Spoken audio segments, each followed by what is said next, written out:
Halika na, sabay tayo. At kung sinong may gusto, dahil sa tubig alak, likas na yaman ko. Welcome back mga kaspiro. Muli ay samahan nyo kami sa aming ginawang pamamana ngayong araw. At syempre lalong lalo na sa kapanapanabik na tagpo ng mahuli natin itong black sea bass o yung Cobera snappers. Let's go! Umaga mga kaspiro, bukan ulit natin yung mamana. Dapat sa kabila kami area sa Bakaw, kaya lang medyo malakas ngayon, kaya babalikan na lang natin yung pinanaan natin kahapon na hindi natin nahuli yung 3 GT. Sana madalihan natin yon, baka mamaya nandoon. Kaya samahan nyo kami, kasama ko Junil Mangubat pa rin. Let's go! High tide sa mga panahon na ito mga kaspiro, kaya good timing para makadaan tayo sa ilog. Shortcut na rin para malapit tayo kaagad sa spot na gusto nating puntahan. Okay, dito na tayo.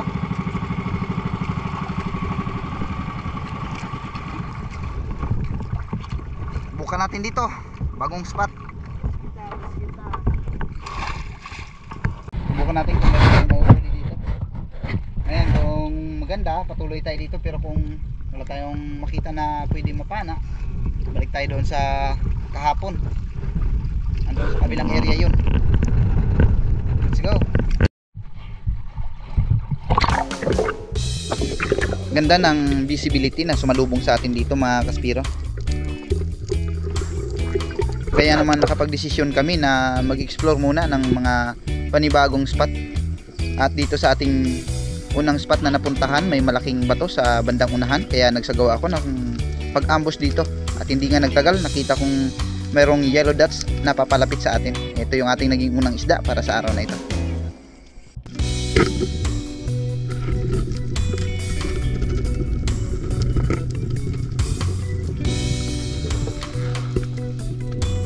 Habang nagpupumiglas yung isda na napana natin mga kaspiro, nasa ibabaw ko ng mga panahon na yun ay merong coral trout na lumapit sa kanya, pero hindi na naabot pa ng video natin dahil medyo malabo na rin, gawa ng malayo na yung distansya natin.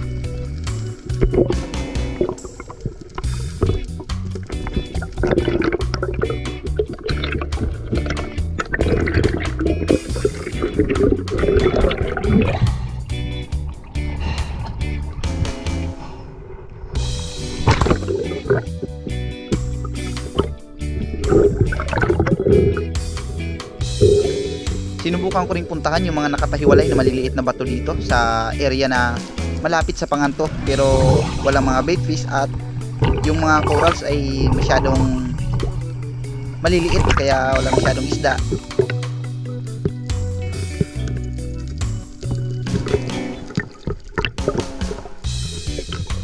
Kaya itinuloy ko na lang yung pagbabaybay ng bahura na ito hanggang sa bandang unahan ay meron tayo ng nadaanan na magandang kuweba.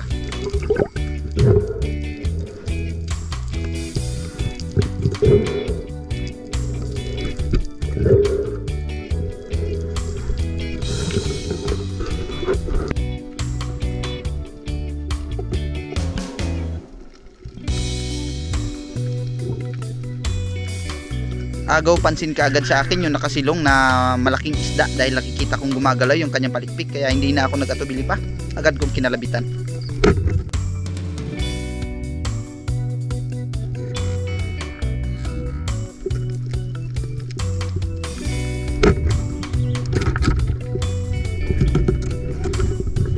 Hindi ko alam kung anong klaseng isda, pero isa sa sinisigurado ko ay hindi ito pufferfish.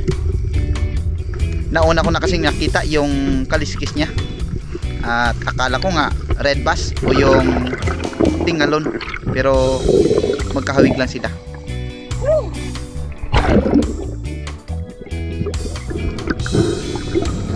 Napakalakas ng isda na ito. Matapos niyang tumakbo sa labas ay ibinalik niya sa loob yung ating shop at ipinulupot niya doon. Sinubukan kong hilahin yung ating monoline pero napakabigat.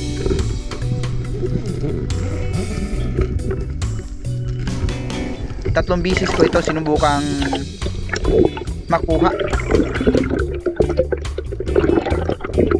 Kapag pagka mabilisan yung kilos ay kadalasan talagang hindi kaagad tayo nakaka-recover. Kaya nagiging dahilan na mabilis tayong maubusan ng hangin.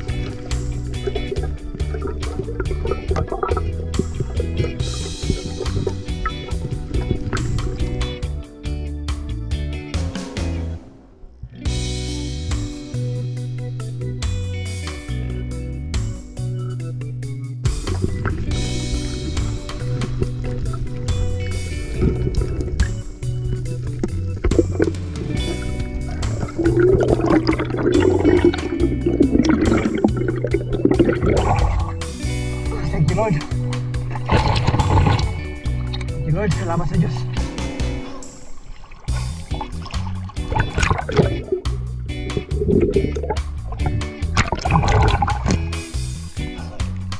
Ay, salamat sa Diyos.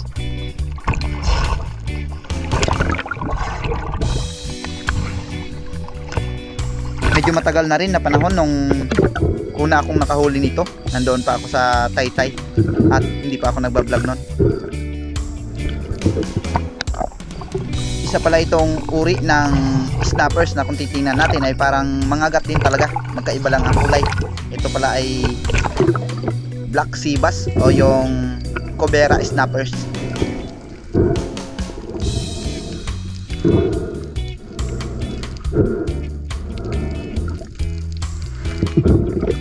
Gustong-gusto ko rin sana talaga itong ipaiwan mga kasbiro para matikman natin yung lasa ng isda na ito. Dahil sa tinagal-tagal ng panahon ay 2 beses pa lang tayong nakahuli ng ganitong klaseng snappers. Pambihira lang sigurong lumabas yung isda na ito sa mga butas, kaya kahit similya ay hindi tayo nakakita ng ganitong uri ng mga isda.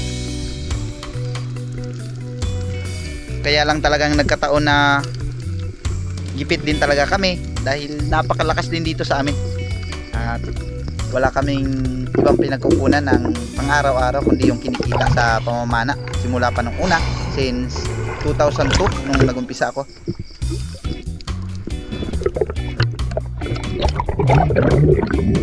Ito na kasi ang nakagisnan kong hanap buhay ng tatay ko at ganon din siya sa lolo ko.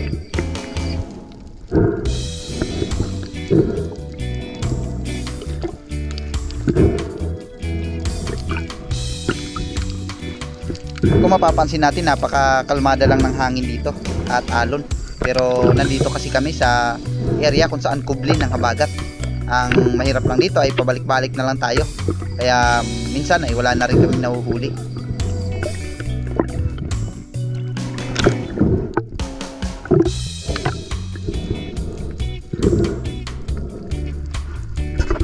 Bilang pag-iingat na rin ay tinuhog ko muna yung isda na napana natin sa ating buya para hindi na makabitaw pa bago natin tanggalin yung ating shop.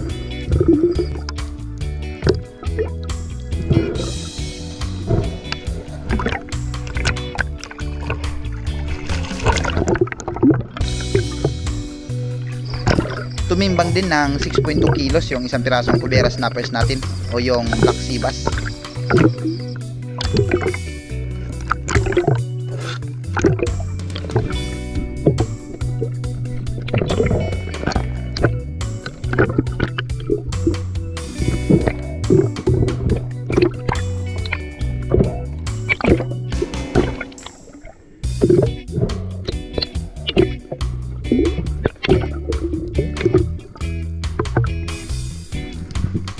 Matapos kong matanggal yung ating shop sa isda na ito ay muli akong nagload ng ating pana, pero sa hindi inaasahan ay naputol yung ating guma habang si Junil ay bumalik na rin ng bangka. Kaya nagdesisyon akong sumampa muna para ayusin yung ating pana.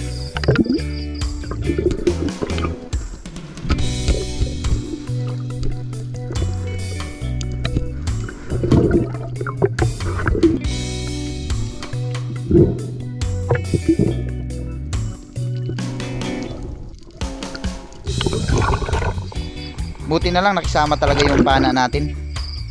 Bago siya naputol ay nakahuli pa tayo ng isang malaki.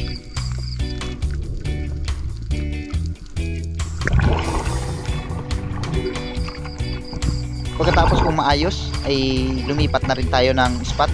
Pinuntahan ko yung nakitaan natin ng GT nakaraan.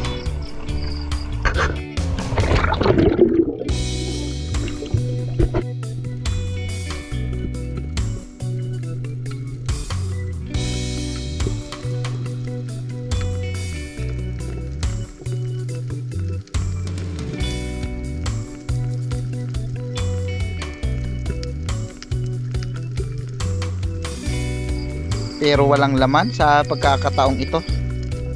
Kaya nagmasid-masid pa ako, baka sakaling may ibang isda na nakasilong.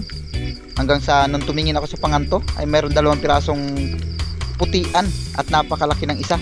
Kaya imbis na lumutang ay hinintay ko na lang na lumapit sa atin.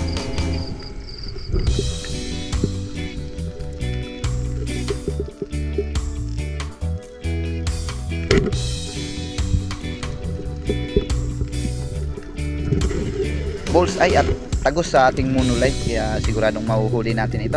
At ito na rin yung aking pinaiwan para maging ulam sa bahay.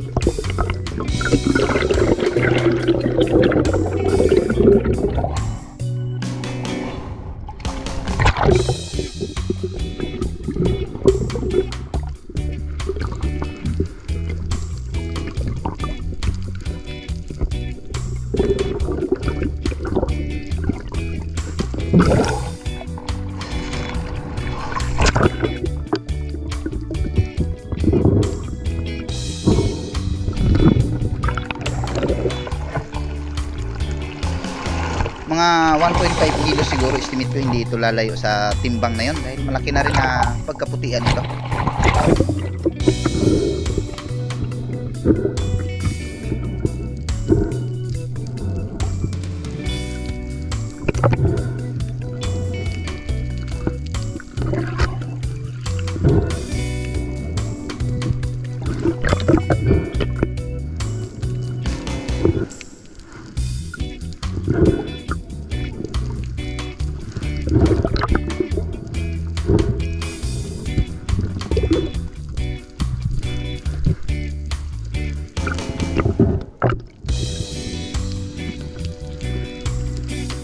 Ito yung ating naging pangatlong isda para sa araw na ito.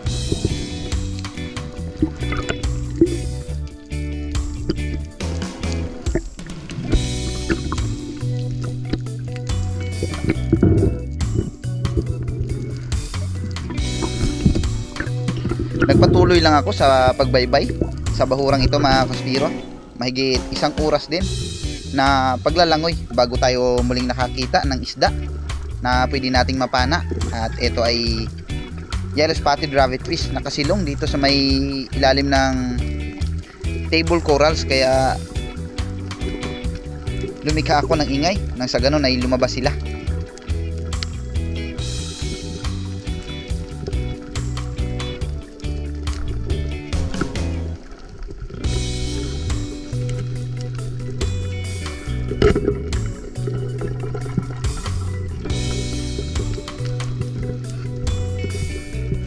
Napakalinaw sa spot na ito mga kaspiro, kaya lang ay wala masyadong mga pelagic na akyat ngayon.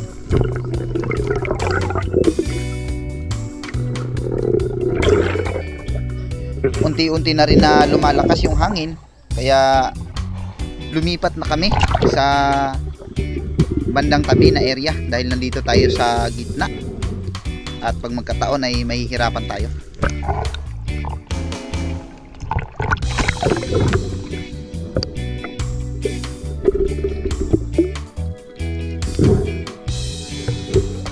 Sinamahan ko na ng assorted dahil plano ko na rin na magkuridas tayo sa sunod nating spot na lilipatan.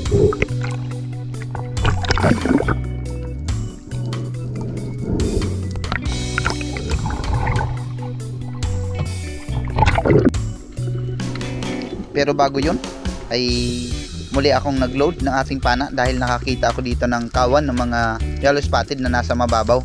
Kaya sinubukan kong abangan at mag-ambush baka sakaling lumapit. Sayang nga lang dahil nakabitaw.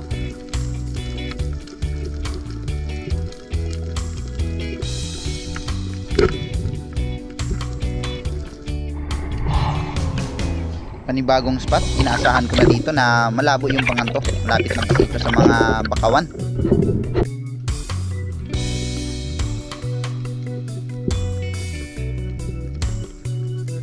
Mababaw lang din talaga ang area na ito. Ito kasi yung madalas kong panaan ng mga kitong o yung samaral na tinatawag nating yellow spotted rabbitfish. At dito meron 2 piraso habang yung isa ay nakahinto.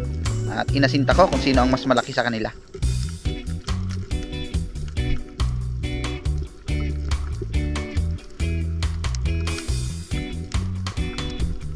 Kung mapapansin nyo, ginagalaw natin yung ating pana. Strategy sana yun.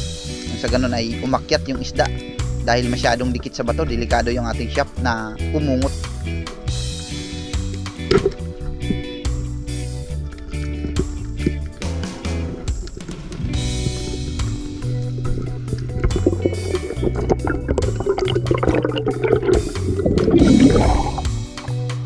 Labo.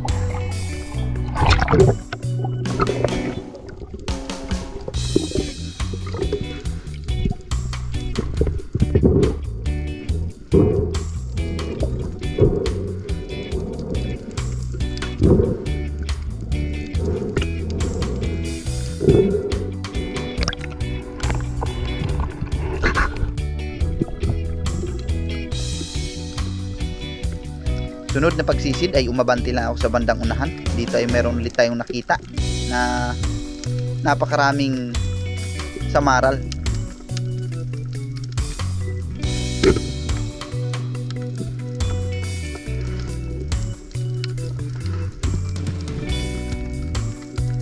Ito talaga yung gawain ko dati. Lahat ng pwede nating mapakinabangan at maibenta ay hindi natin pinapalampas. Maliban ngayon dahil kailangan na natin ng pang thumbnails, kaya pagka meron naman ay bumabalik tayo sa dati nating gawin.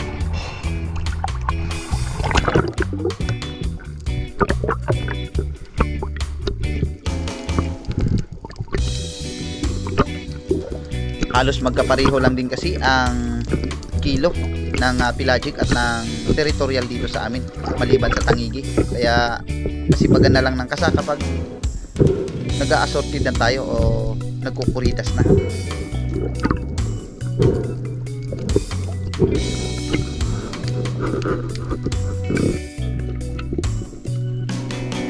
Same spot pa rin ito mga kaspiro. Matapos ko kasing pinanaan kanina ay umatras lang ako sa mababaw nang sa ganun hindi mabulabog yung mga kasama niya. At eto nga, nung pagbalik natin ay nandito pa rin naman sila.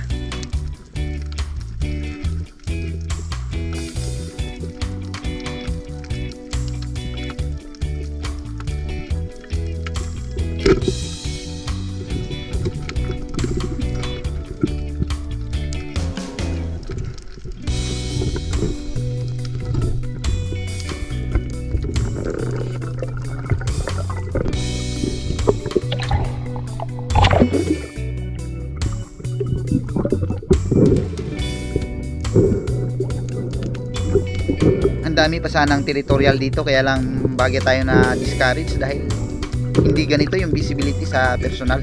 Napakalabo rin talaga ng dagat, kaya akala ko pangit yung ating magiging video dito.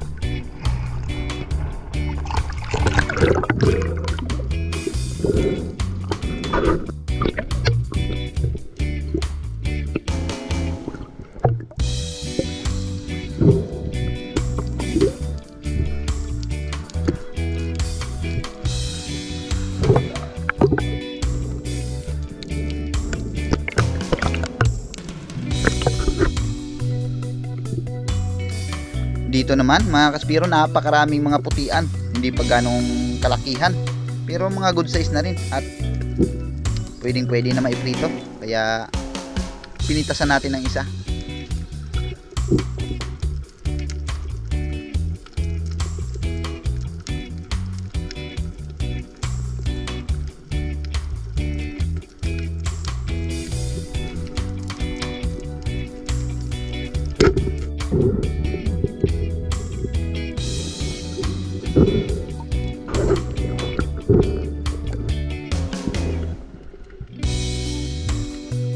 Sumubok lang akong mag-drop dito at mag-ambush, nag-abang-abang, at sa bandang unahan ay meron akong nakitang yellow spotted na papalapit sa atin, kaya hinintay ko na lang yung tamang distansya para tuloy nating mapana.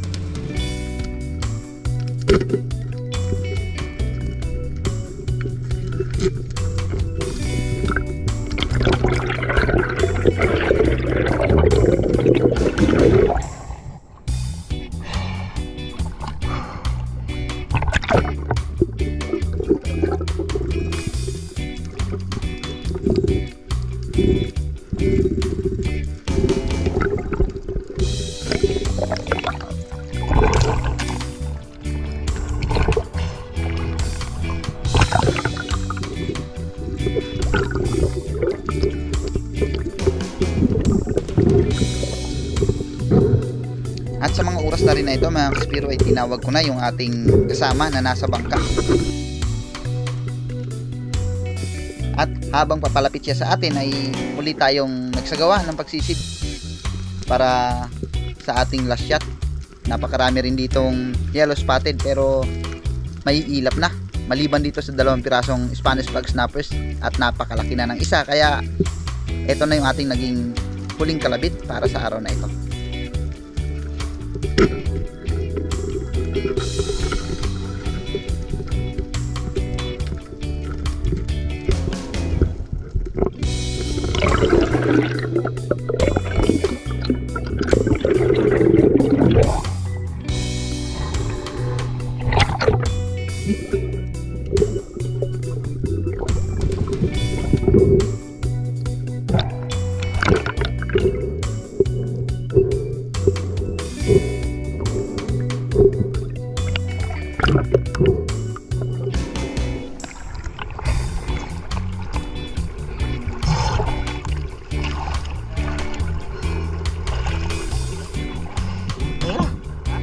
Tayo.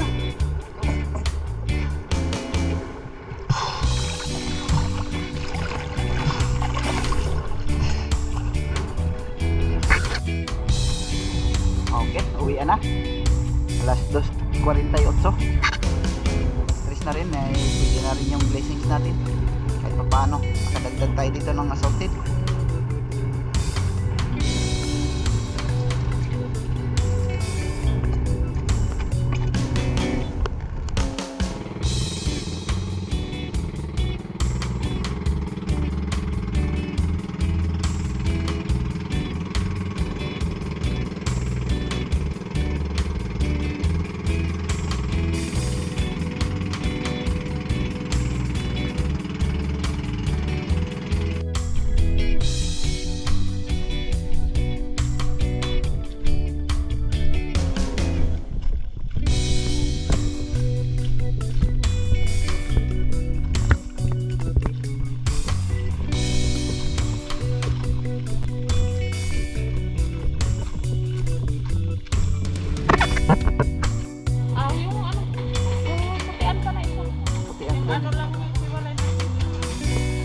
Samara lang ito. Hindi natin masabay ito. Kung tinimbang mo muna pati ito para mabalance ka.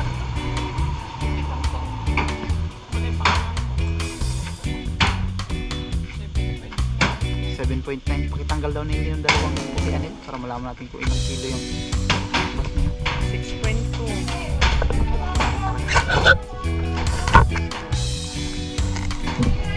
Tumimbang din ng 6.2 kilos yung ating Cobera snapper o yung Black Sea Bass. Mamaya. Okay, gray kaswerte ang makabili niyan, gray kaswerte. Taba niyan.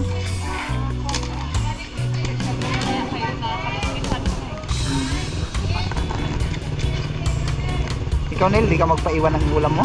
Aba. Maraming salamat po sa mga nag-comment ng nakaraang video natin. Sa mga hindi ko po mababanggit, pagpasensyahan nyo na po kasi baka po wala po kayo sa comment section. Di bali, bawi na lang po tayo dito.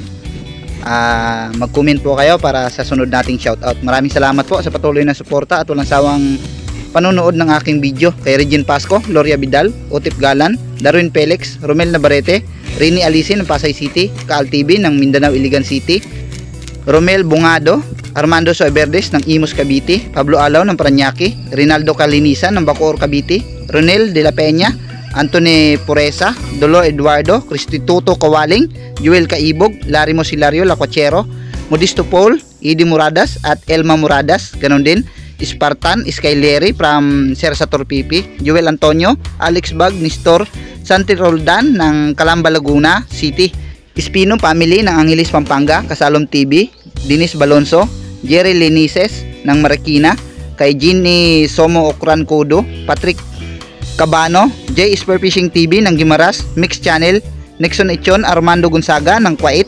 Maraming salamat din kay Rylin Moldes, kay Adong at Madronio family ng Naik Cavite, kay Joel Madriaga, Edwin Nibreja, Danilo Achos Prince Adalim, Araceli Harder, Alvin Cañiti, Marcelo Bernaldez, Jeffrey Perolino, Ruel Suway Bagyo, Sotero Abad, kaya Arbok TV, Tumbaga Hunter ng Quezon Province, Jake Abner Spearfishing, Jonel Sanchez, Simeon Condes, maraming salamat po, kay Manoy Neil Vlog, Michael Ken Abiner, Denise De La Cruz and family ng Naik Cavite, kay Christian Espiron and family din ng Negros Occidental, Robin Lara, Rebel Dogs, Tarzan in Palawan, Rodelio Cuevas, kay Jason Alperes, Renato Disulok and family ng Babatngon Leyte, Raymar Barceta ng Batangas, Julito Cuesta, Joseph Cordero, Jodel Milesa, Tony Saarenas from CDO Mindanao, Leonidoy from Rosario La Union, Kabuloy Vlog TV from Naik at Yunalin Linag ng Itanglin, Leo Dimate ng Kawayanon Leyte, kay Lito ng Kalandagan, Araceli Palawan, Jason Gomez at Kevin Bautista, ganun din kay Ronel Bituin ng Lupis Quezon at Marky ng Marikina City, Minda Balingasan ng Bangsod Oriental Mindoro at Wilfredo Esco ng Bato Leyte. Maraming salamat mga Kaspiro. Sa mga hindi ko po nabanggit ay bawi lang po tayo sa susunod nating video. Maraming salamat, ingat po tayo.